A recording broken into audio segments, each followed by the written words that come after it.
Γεια σας παιδιά, Στέλιος εδώ. Στέλιος Ζήτα. Μαζί με Thanos Gate 13.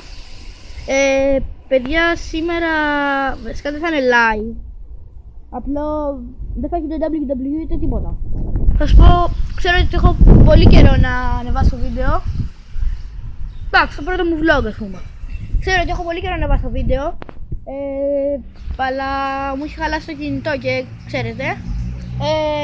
Παιδιά, τώρα θα κάνω πιο συχνά βίντεο, ας πούμε σήμερα. Δηλαδή σήμερα θα κάνουμε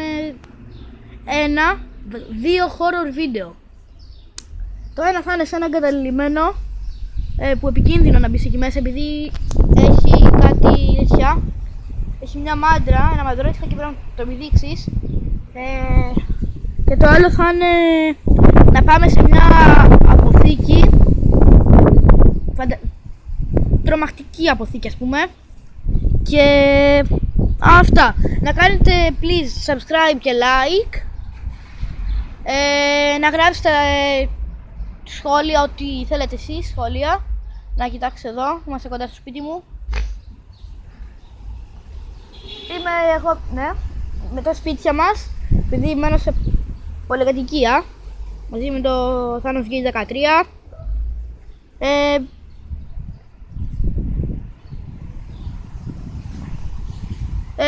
Παιδιά, τώρα θα περπατήσουμε λίγο, αλλά λίγο επικίνδυνο να περπατήσουμε επειδή είναι κάτι γείτονες εδώ και μας παρακολουθούν τόση ώρα. Οπότε θα περπατήσουμε από αυτή τη μεριά επειδή από εδώ είναι. Πάμε. Βασικά δεν θα περπατήσουμε, λίγο εδώ γύρω γύρω. Παιδιά, είπαμε σχόλια, subscribe και like. Θα δείτε Clash of Clans αλλά και Clash Royale. Και δεν ξέρω πότε θα δούμε.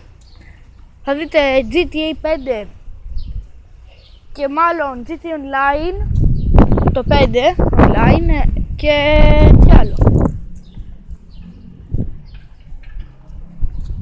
Και Call of Duty Advanced Warfare, αλλά όχι τώρα. Σε κάνα 2-3 εβδομάδες σαν αυτό που σας λέω. Γιατί τώρα έχει πολύ ήλιο, είναι μεσημέρι, είναι 3 η ώρα. Παιδιά, ευχαριστώ για τους 14 subscribers. Τώρα παιδιά είμαστε στο άγαλμα. Να το Νικόλαος Νέζης. Του έχουν σπάσει και τη φωτογραφία του κακομοίρη. Παιδιά, ακούστε. Όπα. Μάλλον με αυτά εδώ θα τους σπάσανε τη φωτογραφία. Με αυτά. Παιδιά, ακούστε τώρα. Είπαμε ευχαριστώ για τους 14 subscribers και στους 20 subscribers θα έχει ένα special βίντεο. Βασικά σειρά θα είναι αυτό. Σε αυτή τη σειρά θα κάνουμε 4 βίντεο, δηλαδή 4 τηλεφωνικές φάρσες. Παιδιά, αυτό ήταν το βίντεο. Ξέρω δεν ήταν κάτι μεγάλο, κάτι ωραίο. Βασικά σε κάποιους μπορεί να αρέσει. Τέλος πάντων, αυτό ήταν το βίντεο. Like και subscribe. Γεια σας παιδιά.